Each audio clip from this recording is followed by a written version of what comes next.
Hello friends. आज हम आप सभी के लिए लेके आए हैं प्रवास या माइग्रेशन। आज हम समझेंगे कि प्रवास या माइग्रेशन क्या होता है, किस प्रकार से प्रवास के महत्व हैं, और ये साथ समझेंगे हम प्रवास के मॉडल या प्रवास के क्या फ़ायदे हो सकते हैं और क्या नुकसान हो सकते हैं। आज की क्लास में जो आपको महत्वपूर्ण विषय पर हम बात करेंगे प्रवास और उससे संबंधित प्रकार के बारे में। ठीक है। और उसी के साथ साथ हम देखें क्या क्या कारक हैं प्रवास करने के लिए, क्या महत्वपूर्ण है, आखिर व्यक्ति क्यों प्रवास कर रहा है, वह बात भी हम बात करेंगे। और महत्व को हम देखेंगे किस प्रकार से प्रवास महत्वपूर्ण होता जा रहा है। साथ ही साथ बात करेंगे भारत में प्रवास की प्रवृत्तियों के बारे में। और हम देखेंगे आयु और लिंग संरचना। तो फ्रेंड, काफ़ी महत्वपूर्ण होने वाली है आप सभी के लिए क्लास, क्योंकि प्रवास या माइग्रेशन से संबंधित एग्जाम में हमेशा कोई ना कोई क्वेश्चन ज़रूर पूछा जाता। तो चलिए फ्रेंड्स, प्रारंभ करते हैं आज की क्लास। और सबसे पहले हम बात करते हैं प्रवास। देखिए, वैसे यदि हम साधारण शब्दों में समझें कि प्रवास यानी कि कहीं ना कहीं बात यह आ रही कहीं और का आवास। ठीक है ना। बात किसकी आ रही है कि जब हम कहीं और जाकर निवास कर रहे हैं या रह रहे हैं तो उसे क्या कहा जाता है? प्रवास कहा जाता है।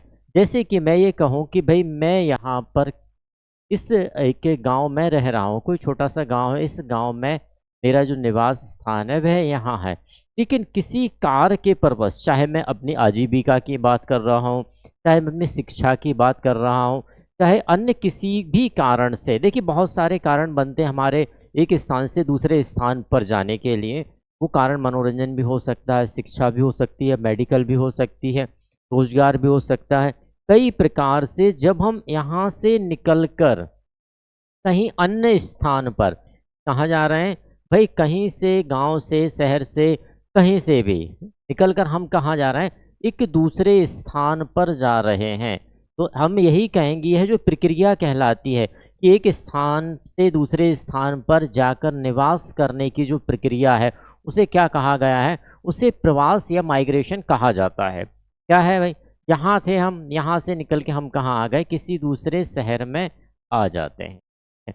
हम इसे जो हो रहा है एक स्थान से दूसरे स्थान पर निवास करना, एक स्थान से, ठीक है ना, एक स्थान से दूसरे स्थान पर, दूसरे स्थान पर किसी उद्देश्य के साथ जाना, स्थान पर किसी उद्देश्य के साथ जाना।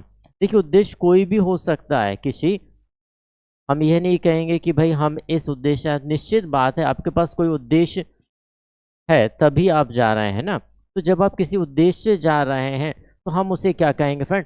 उसे कहा जाएगा प्रवास या माइग्रेशन। क्या कहा जाएगा उसे? प्रवास या माइग्रेशन कहा जाएगा।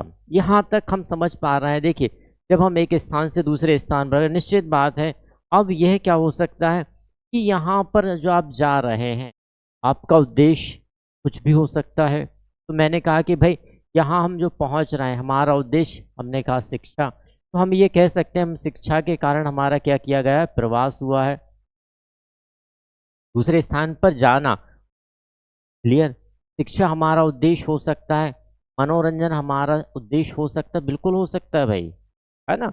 मनोरंजन भी हमारा एक उद्देश्य हो सकता है कि हम मनोरंजन या ये का एंटरटेनमेंट के लिए गए, या हमने कहा कि भाई हम किस लिए गए हैं इस दूसरे शहर पर? नौकरी, या हमने कहा आजीविका के लिए। किसके लिए? आजीविका के लिए। तो वह भी हमारा क्या कहलाएगा फ्रेंड? प्रवास ही कहलाने वाला है। और क्या हो सकता है? हम ये चिकित्सा के लिए भी हम जा सकते हैं, कोई बड़ी बात नहीं भाई, तो चिकित्सा भी कह सकते हैं कि चिकित्सा विशेष के लिए हम क्या गए, एक स्थान से दूसरे स्थान पर हमने प्रवास किया, यानी कि वहाँ हमने निवास किया है। तो किसी भी स्तर पर एक स्थान से दूसरे स्थान पर जाने की जो प्रक्रिया है, और ऐसा नहीं कि आज जाना कल वापस आ जाना, हाँ यह भी प्रवास है, लेकिन यह क्या है? अलग प्रकार का प्रवास। जब भी हम यहाँ जा रहे हैं तो निश्चित बात है दो प्रकार के मूल रूप देखे गए, एक अल्पकालिक और एक हमारा दीर्घकालिक। जो प्रवास की बात की जाती है, या तो हम एक लंबे समय के लिए जाएंगे, या एक अल्प अवधि के लिए जाएंगे, या संभवतः पूर्ण समय के लिए भी जा सकते हैं। तो यह सभी जो हमारे हैं यह प्रकार के अंतर्गत आएंगे। तो फ्रेंड, यही चीज़ है कि प्रवास का आशय क्या है? जब व्यक्ति एक स्थान से दूसरे स्थान पर किसी निश्चित उद्देश्य के लिए, एक समय सीमा के लिए निवास करता है, तो उस प्रक्रिया को क्या कहा जाएगा? प्रवास कहा जाएगा, माइग्रेशन कहा जाएगा। क्लियर? प्रवास। चलिए आगे बात करते हैं। देखिए, व्यक्तियों के एक स्थान से दूसरे स्थान पर जाकर बसने की प्रक्रिया, मैंने कहा कि निवास कर रहा है, ठीक है, जाके आप रह रहे हैं, वह क्रिया क्या कहला रही है? आपकी प्रवास कहला रही है। बाकी में देखिए, यह क्या स्थायी रूप से हो सकता है और अस्थायी रूप से भी हो सकता है। जैसे कि रोजगार के लिए आप जा रहे हैं, तो ऐसा तो नहीं कि भाई रोजगार के लिए जा रहे हैं तो हम घर से निकले और हम वहीं पर सेटल हो। भाई अस्थायी में आ जाए कि सुबह जा रहे हैं शाम को आ रहे हैं। अस्थायी में जा शिक्षा के लिए आप जा रहे हैं तो एक निश्चित समय के लिए जाएंगे, है ना भाई, 3 साल 5 साल, जब तक कि आपकी शिक्षा का जो समय सीमा है उस समय सीमा तक आप उस स्थान विशेष पर रहेंगे, वापस आ जाएंगे, ठीक। या उसके बाद कहीं और भी चले जा सकते हैं। अस्थायी प्रवास के अंतर्गत वे लोग जो कुछ समय के लिए रोजगार धंधे या शिक्षा के लिए जा रहे हैं और अपने मूल स्थान पर वापस लौट आते हैं। मैंने कहा ना कि भाई सुबह आप जा रहे हैं, शाम को वापस आ जाते हैं, तो ये क्या होगा? अस्थायी प्रवास हो गया। फिर यदि किसी क्षेत्र में प्रवास की दर आप्रवासन से अधिक हो जाती है, किससे? आप्रवासन से अधिक हो जाती है, तो इससे जनसंख्या में क्या होती है? भाई गिरावट देखी जाती है। जैसे कि मैंने कहा कि जो एक स्थान है गांव विशेष, वहां पर जनसंख्या थी, अब वह वापस आने की संभावना उनकी कम होती। अब कम होगी तो निश्चित बात है उस गांव की जनसंख्या क्या होती जाएगी? धीरे धीरे धीरे धीरे कम होती जाएगी। हमने कहा कि भाई किसी गांव से, यह एक गांव है, इस गांव से की जो जनसंख्या थी, हम गांव की जनसंख्या सपोज कर रहे हैं 5,000 गांव की जनसंख्या थी। अब इस 5,000 गांव की जनसंख्या में से शहर में धीरे धीरे व्यक्ति रिटर्न नहीं आ रहा, लेकिन यहाँ से जा बस रहे हैं, धीरे धीरे व्यक्ति जा रहे हैं, तो निश्चित बात है इस गांव की जो संख्या है उसमें क्या होता जाएगा? धीरे धीरे धीरे धीरे गिरावट आती जाएगी, और यह गिरावट क्या कर रही है? उस ग्रामीण जनसंख्या को कम करती जाती है।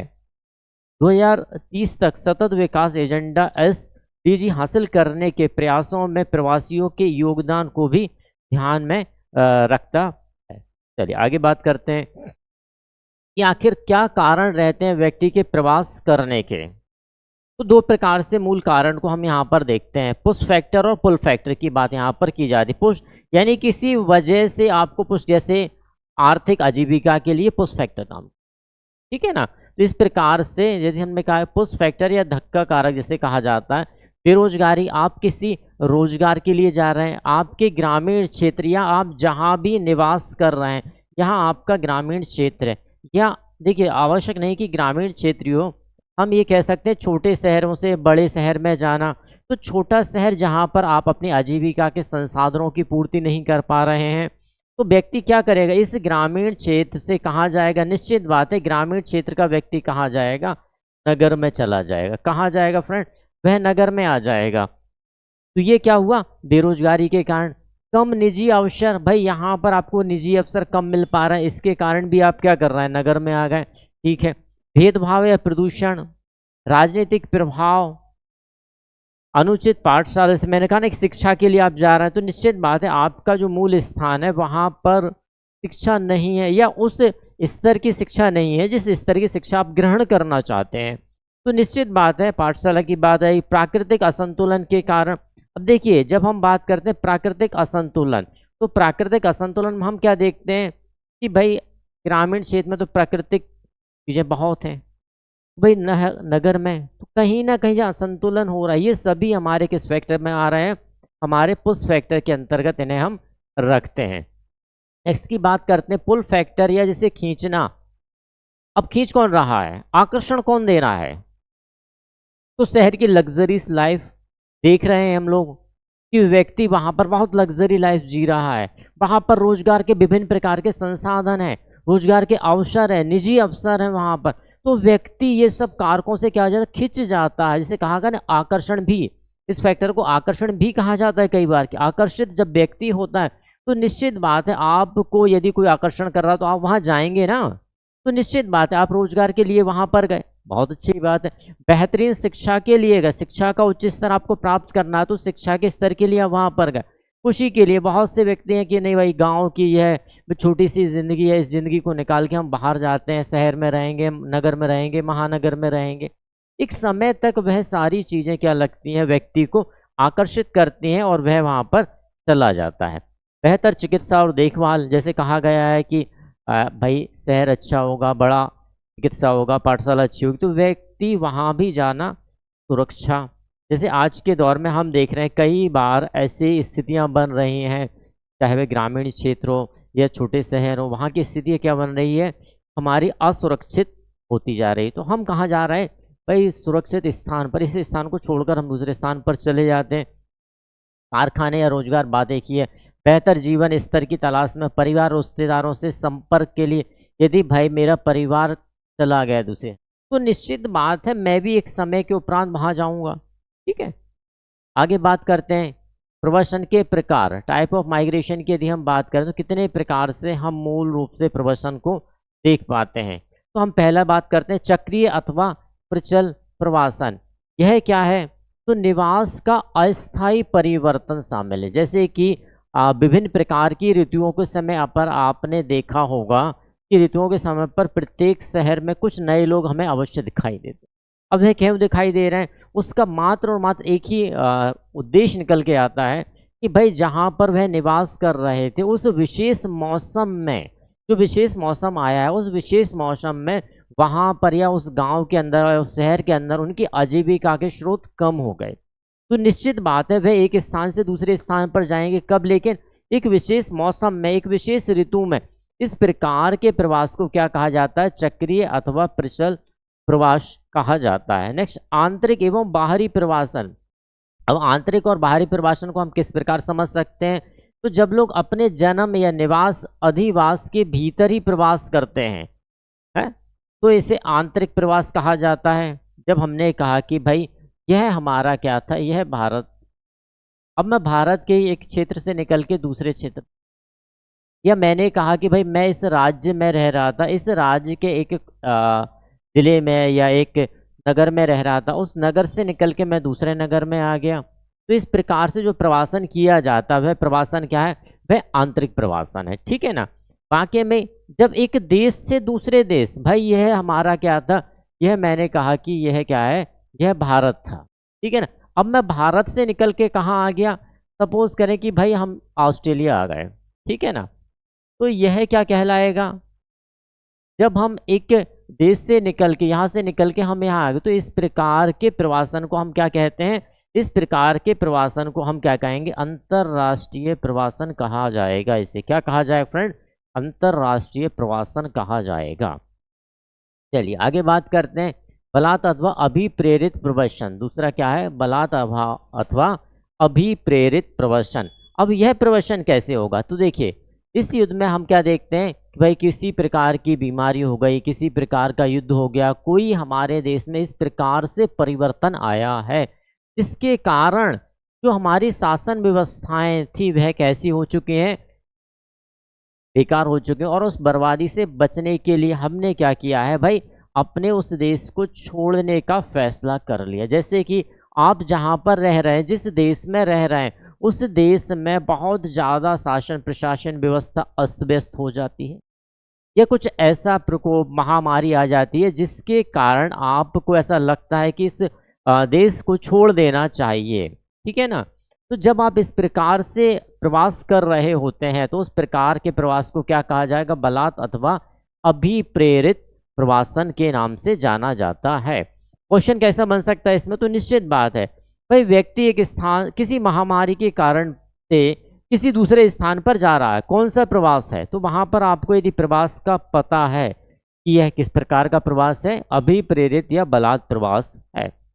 नेक्स्ट, शरणार्थी स्थानांतरण।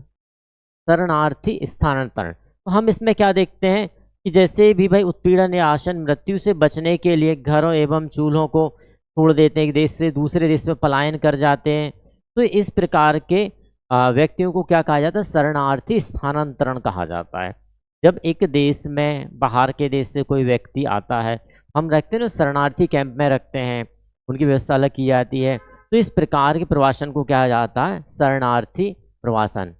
ऋतुनिष्ठ एवं आवधिक प्रवासन, यह क्या होगा, प्रवासन कभी कभी ऋतुनिष्ठ या मौसमी अधिक होते हैं, जैसे कि मैंने पहले भी बताया है कि एक मौसम विशेष में, एक ऋतु विशेष में जब व्यक्ति आ रहे हैं तो उसे हम क्या कहेंगे? ऋतुनिष्ठ प्रवासन कहेंगे। नेक्स्ट बात करते हैं प्रवासन प्रवाह। एक ही देश की सीमाओं में रहकर प्रवासन 4 मुख्य प्रवाहों को जन्म देता है।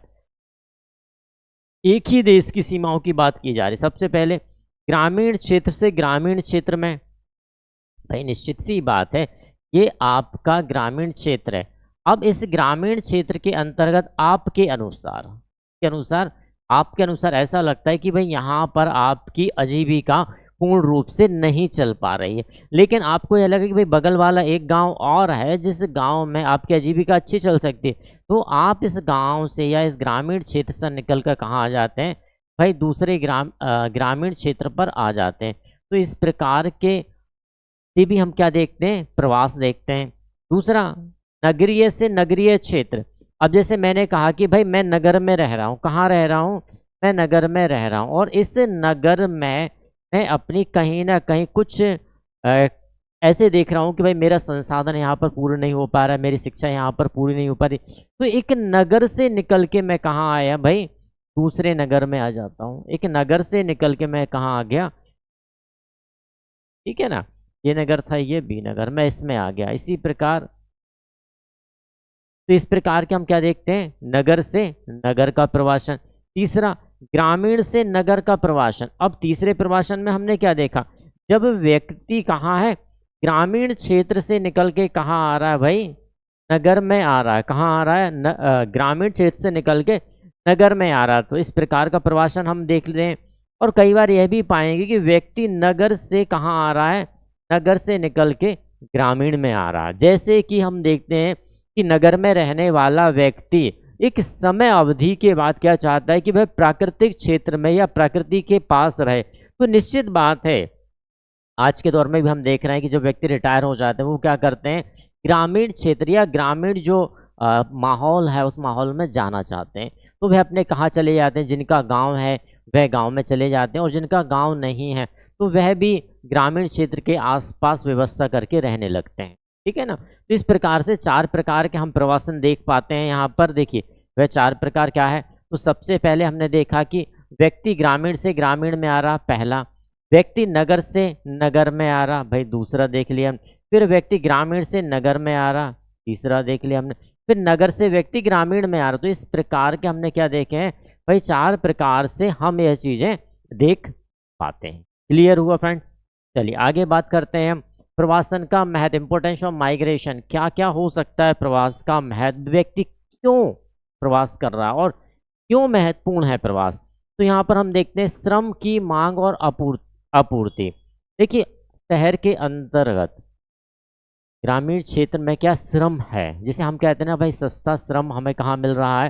तो किसी भी ग्रामीण क्षेत्र या किसी ऐसे छोटे क्षेत्र पर हम जाते हैं जहाँ पर बेरोजगारी ज़्यादा है, श्रम ज़्यादा है, तो वहाँ पर हम देखते हैं कि भाई शहर में श्रम की क्या है? मांग है, और हमें कहाँ मिल रहा है वह श्रम? ग्रामीण क्षेत्र में। तो उसकी आपूर्ति हमें शहर में करना, तो निश्चित बात है इस कारण भी व्यक्ति कहाँ आ जाते हैं? हमारे प्रवासन करने लगते हैं। नेक्स्ट जीवन की गुणवत्ता। प्रत्येक व्यक्ति अपनी यथार्थ स्थिति में अपने आप को खुशी का अनुभव नहीं दे पाता है। क्या दे पाता है? कहते हैं ना कि भाई एक बहुत पुरानी कहावत जैसे कहा जाता है कि आधी छोड़ सारी को धावे, सारी मिले ना आधी पावे। यानी कि व्यक्ति को अपनी यथार्थ परिस्थितियों से जो उसके पास है उससे खुशी प्राप्त नहीं होती है, तो वह क्या करता है? आगे जाता है, कहता नहीं भाई मेरा जीवन स्तर वहां मैं बहुत अच्छा कर सकता हूँ। वह भी क्या चले आता है भाई? जीवन की गुणवत्ता के कारण चला गया। ठीक है। और देखते हैं भाई कौशल विकास के कारण। निश्चित बात है ग्रामीण क्षेत्र में या कहीं आपके छोटे शहर में आपका कौशल बहुत उच्च है, लेकिन बात यहाँ पर वही आती है कि यदि आपका कौशल उच्च है तो आपको आपके आसपास उस माहौल में पहुंचना पड़ेगा, उस परिस्थिति में पहुंचना पड़ेगा कि जहां पर आपके उच्च कौशल को समझा जा सके। क्लियर है ना। जैसे कि एक बहुत छोटा सा किस्सा यहाँ पर हम जिक्र करेंगे कि एक छोटा बच्चा था। अब वह बच्चे के पास एक बहुमूल्य पत्थर था। उससे कहा जाता है कि बेटा जा इस पत्थर को देखो। तो पत्थर लेकर वह अपने ग्रामीण क्षेत्र के आसपास जाता है और कई व्यक्तियों से पूछता है खरीदने का। तो उसे बताया जाती 500 रुपये, 1000 रुपये। बच्चा वापस आ जाता है, अपने पिताजी से कहता है कि नहीं पापा ये तो 500, 1000। चलो बेटा आप शहर जा। बच्चा पत्थर को लेके शहर जाता है। शहर में उसकी कीमत क्या है, 10,000, 20,000 तक पहुँच। बच्चा फिर वापस आ जाता है, कहते पिताजी शहर में 10,000, 50,000 है। चलो बेटा आप महानगर जा। बच्चा महानगर जाता है, वहाँ कीमत थोड़ी और बढ़ जाती है। तो यही है कि आपका जो कीमत है, आपका जो कौशल है, कहाँ पर कीमती है, जहाँ पर उसकी मांग है, उसकी डिमांड है, उसे समझने वाला है कोई, वहाँ पर ही आपकी कीमत है। क्लियर है? तो यहाँ पर कौशल विकास के कारण भी व्यक्ति क्या करता है, प्रवास करता है। आर्थिक प्रेक्षण, आर्थिक प्रेक्षण पैसे की बात, जैसे कि हमने कहा है कि भाई एक अंधे को क्या चाहिए, क्या अंधे को लाठी चाहिए। तो यहाँ पर क्या है, बेरोजगार को क्या चाहिए, आर्थिक पैसा चाहिए, पैसा संपन्न होना चाहता ना व्यक्ति। चलिए आगे बात करते हैं सामाजिक प्रेक्षण। सामाजिक प्रेक्षण भी कार्य करता है, देखिए प्रवासन में क्या करता है, सामाजिक प्रेक्षण भी कार्य करता है। कैसे करता है, प्रवासन प्रवासियों की सामाजिक जीवन को बेहतर बनाने में मदद करता है। जब तक आप यह नहीं समझेंगे कि संसार में और भी कुछ है, तो स्थिति क्या रहेगी, कहा जाता ना कुएं के मेंढक बने रहना, तो स्थिति वही रहने वाली है। पता ही नहीं चलता है कि भाई आप तो सच्चे हैं लेकिन दुनिया तो खराब है। तो दुनिया को समझना पड़ता है, और समझने के लिए क्या करना पड़ेगा, निश्चित बात है हमें बाहर निकलना पड़ेगा, तोड़ना पड़ता है कुछ चीज़ों को और आगे निकलना पड़ता है। तो यही स्थिति है कि भाई आपको बेहतर बनना, तो निश्चित बात है आपको बाहर निकलना पड़ेगा, और निकलेंगे तो आप क्या क्या मिलेंगे भाई, नई संस्कृतियों के परिचित होंगे, रीति रिवाजों से, भाषाओं से के बारे में सीखेंगे, और वहाँ पर देखेंगे कि दुनिया सिर्फ एक कुएं की स्थिति में नहीं है, दुनिया अथाह है, अथाह है, बहुत बड़ी है दुनिया। जाइए, सीखिए, निकलिए, और धीरे धीरे व्यक्ति क्या कर देना लगता है, ये भाईचारा बढ़ाने लगता। क्लियर हुआ? चलिए आगे बात करते हैं। अब भाई प्रवास तो हमने कर लिया, लेकिन कुछ ना कुछ चुनौतियां तो बस आने वाली हैं। भाई सीधी सी बात है, यदि कोई बच्चा अपने माता पिता की उंगली पकड़ के ही चलना जानता है, या वह चला ही वैसे है, और उस व्यक्ति को बाहर का माहौल मिल जाए, तो स्थिति क्या हो जाएगी, निश्चित बात है उसे चुनौती लगेगी। अरे यार ये कैसे करूंगा, वो कैसे करूंगा, समस्या ऊपर। और एक स्थिति देखिए, फिर वहां पर दो स्थिति बन जाती है, या तो वह रिटर्न अपने माता पिता की उंगली पकड़ने ही आ जाए, या चुनौतियों का सामना करे कि ठीक है मैं जीवित हूं ना, तो चुनौतियां आएंगी, क्योंकि एक सीधा सिद्धांत है कि जब तक आप जीवित हैं तब तक चुनौतियां आएंगी, और जो उन चुनौतियों को लड़ता है, समझता है, समाधान निकलता है, सफल व्यक्ति वही होता है। तो यहाँ पर भाई यहाँ भी चुनौतियां आने वाली हैं। जब आप निकल रहे हैं, प्रवास कर रहे हैं, तो क्या चुनौतियां आने वाली हैं, तो सीमांत वर्ग के सामने आने वाले मुद्दे, जब आप वहाँ जाते हैं तो क्या कहलाते हैं, हम सीमांत कहलाते हैं। किसी दूसरे शहर में जा रहा है, अपरिचित है ना हम, वहाँ पर रहने वाले व्यक्तियों से, वहाँ के माहौल से, वहाँ के रीति रिवाजों से, वहाँ की परंपराओं से, वहाँ की शासन प्रशासन सबसे अपरिचित, हम एक नए गए हैं। तो स्थिति क्या होने वाली है, आर्थिक रूप से संबद्ध और सामाजिक रूप से व्यापक रूप से स्वीकृत लोग, जैसे भारत में जाति पश्चिमी क्षेत्र के गोरे काले लोग, यहाँ क्या समस्या आती है भाई, जैसे कि भाई यदि मैंने कहा कि मैं एक ऐसे स्थान पर जा रहा हूँ जहाँ पर काले लोग रहते हैं, या ये कहूँ कि जहाँ पर गोरे लोग रहते हैं, मैं काला हूँ, तो मैं वहाँ पहुँचूंगा तो उन्हें लगे व्यक्ति अलग है, यही रहेगा ना। हाँ, तो यह अंतर भी हमें देखने को अवश्य मिलेगा भाई। जो लोग गरीब हैं या हाशिए पर हैं, अब हाशिए पर या गरीब लोग किन्हें कहा जाता है, वे लोग जो अपनी आजीविका को पूरी तरह से नहीं जी पाते। और क्या समस्या आने भाई, सामाजिक और मनोवैज्ञानिक पहलू, जब भी व्यक्ति कोई नया पहुंचता है तो सामाजिक दृष्टिकोण रखने वाले वहां के व्यक्ति तुरंत स्वीकार उसे नहीं कर पाते। निश्चित सी बात है भाई, एक ऐसा व्यक्ति जो बाहर से आया है, अब हमारी किसी परंपरा रीति रिवाज को वह नहीं जानता, तो स्थिति क्या होने वाली है कि उन व्यक्तियों के द्वारा हमें स्वीकार भी तुरंत नहीं किया जाता है भाई। और कैसे देखा जाता है, ये जो व्यक्ति है ना, ये बाहर से आया है, दूसरा व्यक्ति, राइट, तो इस प्रकार का एक परिप्रेक्ष्य, एक दृष्टिकोण हमेशा यहाँ पर रहता है। नए देश में जब हम प्रवास कर रहे हैं तो भाई मैंने कहा था कि संस्कृति, भाषा भी, रीति रिवाज भी, और जब इस प्रकार की चीज़ें हमारे साथ आती हैं तो हम कहते हैं ना कि व्यक्ति कहाँ रह जाता है, अकेला रह जाता है। और जब व्यक्ति अकेला रहता है तो स्थिति देखिए, अकेला जब व्यक्ति हुआ तो दो स्थितियाँ अवश्य होती हैं। पहली स्थिति, या तो संभल जाएगा या बिगड़ जाएगा। निश्चित बात है कि हमेशा हर चीज़ के दो पहलू अवश्य देखना चाहिए कि वास्तव में वह उस व्यक्ति की मनोदशा क्या है। क्या वह अकेला रह के हर चीज़ सर्वाइव कर पा रहा है, और कर पा रहा है तो कितना, नहीं कर पा रहा है तो बताने का प्रयास करें कि भाई मैं यहाँ पर यह चीज़ नहीं कर पा रहा, तो बताना चाहिए। ठीक है, तो अकेलेपन की भी हमें समस्या आती है। फिर यदि हम बात करें तो राजनीतिक अधिकार या सामाजिक अधिकार, जब आप किसी देश में, प्रदेश में जा रहे हैं तो जो हमारे पास हमारे देश, हमारे प्रदेश के अधिकार हैं, निश्चित बात है वह अधिकार आपको किसी दूसरे देश में, प्रदेश में नहीं प्राप्त होने। कहीं ना कहीं अधिकारों में क्या होने वाला है, अंतर अवश्य हमें देखने को मिल जाता है। प्रवृत्तियों को देख लेते हैं हम भाई। जो हमारी जनसंख्या की यदि हम बात करें तो 1 अरब 2 करोड़ लोग में से लगभग 30% लोग, कितने, लगभग 30% जो आंकड़ा है वो लगभग 30% का ऐसा आंकड़ा, यानी कि लगभग 30 करोड़ 70 लाख लोग प्रवासी रूप में दर्ज हैं। जैसे कि भाई मैं शिक्षा के लिए कहीं बाहर जाता हूँ, तो शिक्षा के लिए बाहर जाने के उपरांत हमें यहाँ जो अपना मूल स्थान था वहाँ से छोड़कर मैं किसी दूसरे, तो वहाँ पर मुझे अपना नाम दर्ज कराना रहेगा ना, भाई मैं कहाँ से आया हूँ, क्या कर रहे आया हूँ, क्या शिक्षा ग्रहण कर रहे हैं, कितने समय सीमा था। तो इस प्रकार से जब नाम दर्ज हो तो हमने देखा कि लगभग कितने व्यक्तियों की बात की जाए, 30 करोड़ 20 लाख, यानी कि 30% प्रवासी व्यक्तियों के रूप में नाम दर्ज हैं। यदि हम 1961 और 2001 की जनगणना की तुलना करें तो हम क्या पाते हैं कि प्रवासी लोग 1961 में 14 करोड़ 40 लाख, जबकि 2001 की स्थिति में 30 करोड़ 70 लाख हो गई। 2001 में प्रवासियों की संख्या 31.5 करोड़ थी। साल 2011 की जनगणना के मुताबिक यह संख्या कितनी हो चुकी है, 45.6 करोड़। क्लियर। आबादी की बात करें तो 18% की बढ़ोतरी हुई है, जबकि प्रवासियों की संख्या में 45% की बढ़ोतरी हुई। भाई कितने, 45% की। 2011 में कुल प्रवासन का 99% कैसा था, आंतरिक प्रवासन, यानी कि यदि कोई व्यक्ति प्रवास कर रहा है तो यह जो क्षेत्र है, इस क्षेत्र के इस हिस्से से व्यक्ति इस हिस्से में आ गया, यह आंतरिक प्रवासन। मैंने कहा ना कि एक भौगोलिक सीमा के अंतर्गत व्यक्ति, जो इस भौगोलिक सीमा के अंतर्गत छोटे छोटे जो क्षेत्र बटे हुए हैं, भाई एक भौगोलिक सीमा, ये पूरा एक ही देश है।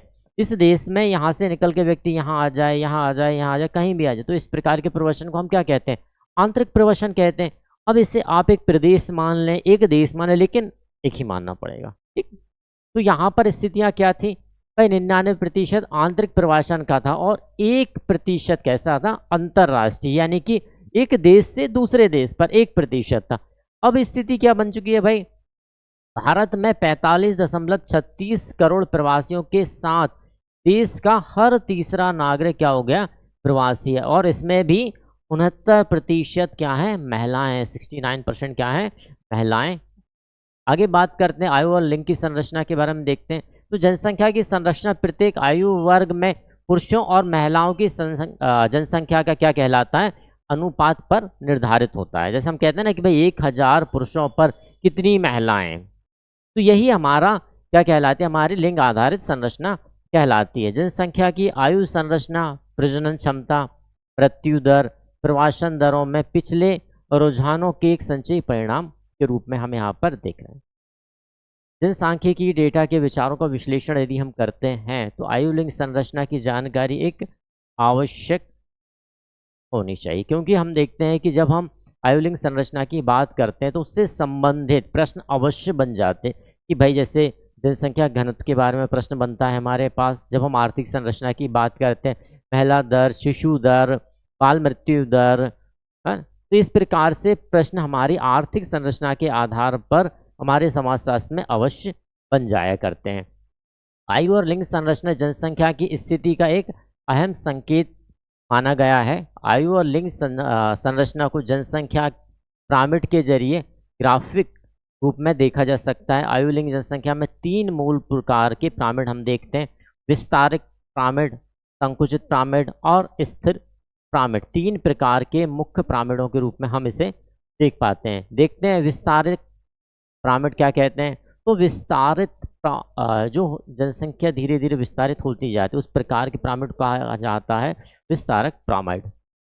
अल्प विकसित देशों में आयु लिंग पिरामिड का आधार चौड़ा तथा शीर्ष का आधार धीरे धीरे कैसा हो जाता है, पतला, यानी कि कैसा हो रहा है, इस प्रकार से पिरामिड बनता। यह रहेगा आपका शीर्ष, यह धीरे धीरे शीर्ष पर पहुंचता जाएगा। इन देशों में उच्च क्या रहेगी, जन्म दर के कारण निम्न आयु वर्गों का विशाल जनसंख्या पाई। क्या कहा हमने कि इस प्रकार के देशों में उच्च जन्म दर, यानी कि बच्चे, कहते ना कि बच्चे उत्पन्न ज़्यादा हो रहे हैं, तो जब उच्च बच्चे रहेंगे तो नीचे की स्थिति कहाँ रहेगी, फैली रहेगी ना भाई। नीचे कम आयु के व्यक्ति ज़्यादा होंगे और ज़्यादा आयु के व्यक्ति कम होंगे, निश्चित बात है। आगे बात करते हैं संकुचित पिरामिड की। औसमन जनसंख्या के पिरामिड का आधार संकीर्ण और शीर्ष शुंडाकार होता है। शीर्ष कैसा रहेगा, शून्य के अनुसार इस तरह रोटेट है। यह निम्न जन्म और मृत्यु दरों को दर्शाए। निम्न जन्म और मृत्यु दर, यानी कि स्थिति क्या है, जन्म दर भी निम्न है और मृत्यु दर भी निम्न है, तो क्या रहेगी स्थिति, शीर्ष कैसा रहेगा, एकदम ना तो पतला रहेगा और ना एकदम मोटा रहेगा, बीच की आकृति में यहाँ पर हो जाता है। स्थिर पिरामिड, स्थिर जनसंख्या को प्रदर्शित करने वाला। अब स्थिर पिरामिड क्या है, ना बढ़ रहा है ना घट रहा है, तो स्थिर कह दिया जाएगा उसे। आयुलिंग पिरामिड घंटी के आकार का होता है। कैसा होगा, इस प्रकार से बना होगा। कैसा, घंटी कैसी रहती है हमारी भाई, इस प्रकार से यदि आप घंटी को देखें इस प्रकार से ही बनी रहती है, थोड़ा सा चौड़ापन यहाँ पर है। हाँ, एक घंटी, ठीक है ना। जन्म दर और मृत्यु दर, जन्म दर और मृत्यु दर लंबे समय तक लगभग एक समान रहती है। मैंने कहा ना कि भाई ना तो जन्म हो रहा हो ना मृत्यु हो रही, तो समान स्थिति यहाँ पर आ जाया करती है। नेक्स्ट की बात करते हैं आयु संरचना। किसी भी देश की आयु संरचना हमें उसकी जनसांख्यिकी विशेषताओं के बारे में बताती है। कहते हैं ना जनसंख्या, तो कितनी जनसंख्या पर कौन है, शिशु जनसंख्या कितनी है, वृद्ध जनसंख्या कितनी है, महिलाओं के अंतर्गत कितनी जनसंख्या है। तो इस प्रकार के हम क्या देख पाते हैं, जनसांख्यिकी विशेषताओं के आधार पर यह हमें बता सकता है कि देश की जनसांख्यिकी संक्रमण के किस चरण से गुजर रहा है। यह व्यापक तौर पर देश की निर्धारित अनुपात के बारे में बताता है। किस बारे में बताता है, अनुपात। अब अनुपात किस में बनेगा भाई, जनसंख्या में कौन है, शिशु, किशोर, युवा, वृद्ध, यही जनसंख्या का हिस्सा है, महिला में और पुरुषों में। तो यहाँ की जानकारी हमें यहाँ से मिलती है। जनसंख्या की आयु संरचना का विश्लेषण आयु समूह, आयु पिरामिड और आयु सूचकांक। तो आयु समूह में हम क्या देखते हैं, युवा हो गए, वयस्क हो गए, वृद्ध हो गए, ठीक है। आयु समूह, प्रत्येक देश में 0 से 80 वर्ष और अधिक 5 वर्ष की आयु वर्ग है ना, समूह को आंकड़ा प्रदान किया जाता है। 15 वर्ष और 60 वर्ष को विराम बिंदु कहा जाता है। किससे, 15 वर्ष और 8, जैसे हम कहते हैं ना कि भाई 15 वर्ष के बाद बच्चा अलग हो गया है, युवा में आने लगता है, ठीक है, नागरिक बनने लगता है। युवा वर्ग में 0 से 14, वयस्क आयु वर्ग में 15 से 60 और वृद्ध में 60 के ऊपर वाले हम वृद्ध में रखा करते। युवा वर्ग, तो भाई इसकी आयु 15 वर्ष से कम। विश्व स्तर पर 26% जनसंख्या 15 वर्ष से कम आयु की। हम देखिए वैश्विक स्तर की बात यहाँ पर कर रहे हैं। आर्थिक और जैविक रूप से अनुत्पादक, यह जो आयु सीमा है यह कोई उत्पादन कर रही है, नहीं कर, उपभोग कर रही बस, है ना। 15 वर्ष तक के जो बच्चे रहते हैं वे क्या करते हैं, उपभोग करते हैं, उत्पादन में इनका कोई हाथ नहीं रहता है। इस आयु वर्ग के में जनसंख्या का अनुपात जनसांख्यिकी संक्रमण के उस चरण को निर्धारित करता है जिससे वह गुजर रहा है। यह अनुपात उन देशों में अधिक होता है जो जनसांख्यिकी संक्रमण के पहले या दूसरे चरण से गुजर रहे हैं। यानी कि ऐसा चरण है इसमें क्या है, अनुत्पादक उत्पादक यहाँ पर नहीं हो रहा है और आयु सीमा क्या है हमारे पास 15 वर्ष तक की आयु सीमा यहाँ पर रखी गई है। वयस्क आयु वर्ग क्या होगा भाई, तो 15 से 59 वर्ष।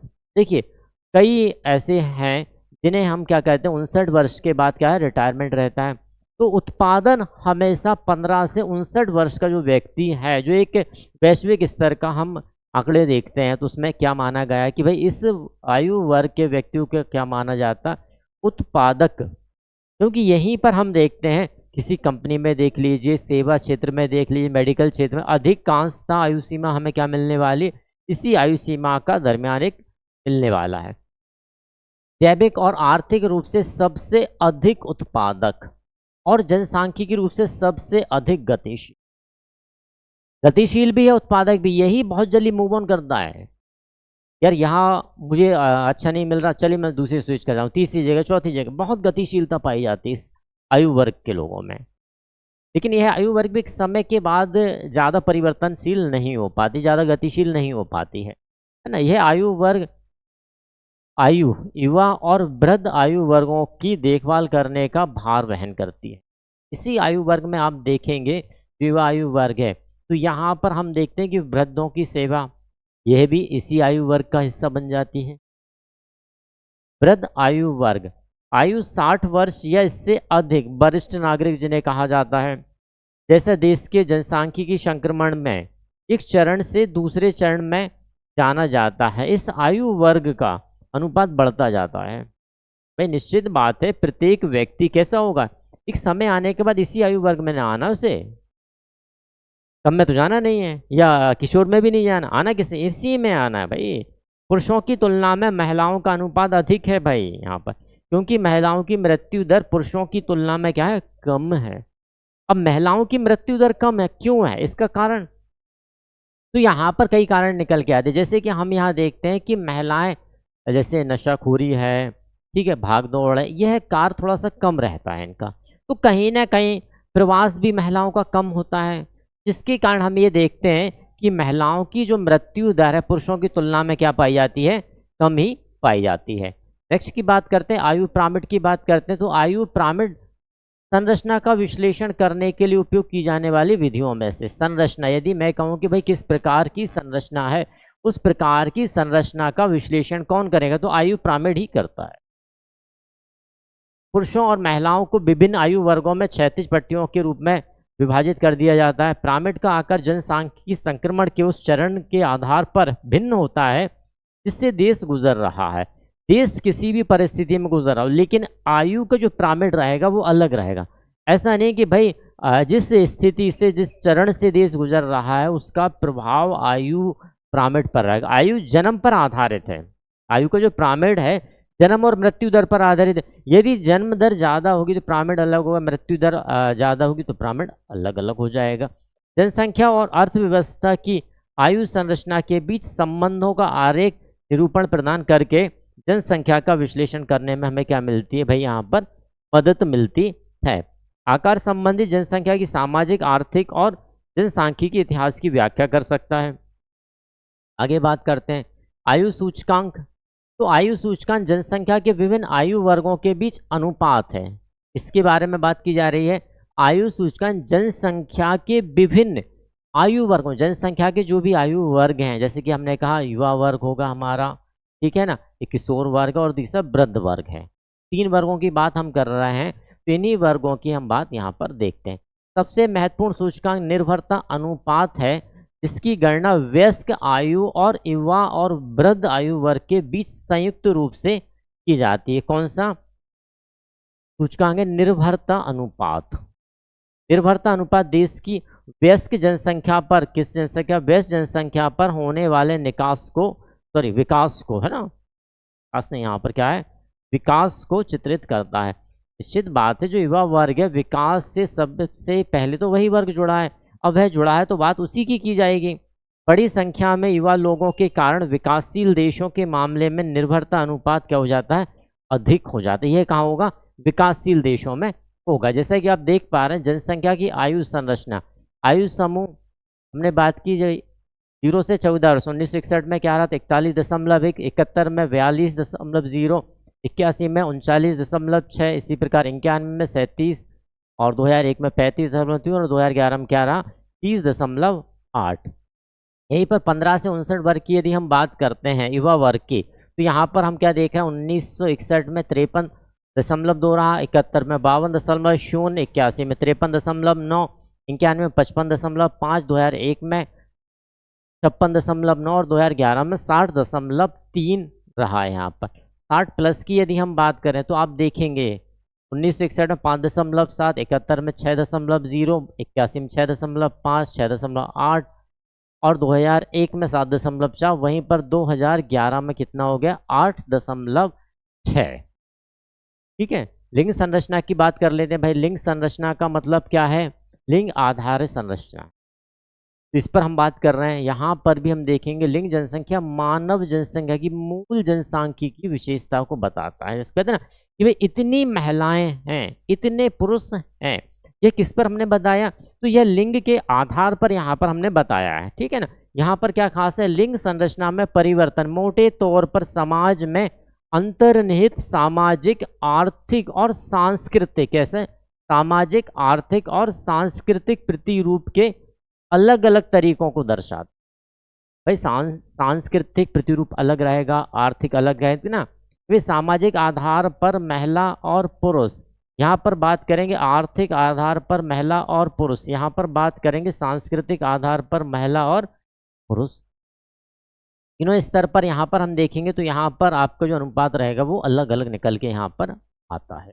एक निश्चित समय किसी समाज में पुरुष और महिलाओं के बीच प्रचलित न्याय संगतता, समानता की सीमा को मापने के लिए हम किसका प्रयोग करते हैं, तो लिंग अनुपात एक महत्वपूर्ण सामाजिक संख्या। कितनी समानता है, सामाजिक स्तर पर कितने महिला और पुरुष समान स्थिति। यदि मैं कहूँ कि भाई सामाजिक स्तर पर महिलाओं का जो प्रतिशत रहता है वह अधिक रहता है, सांस्कृतिक आधार पर महिलाओं का प्रतिशत अधिक रहेगा पुरुषों की अपेक्षा।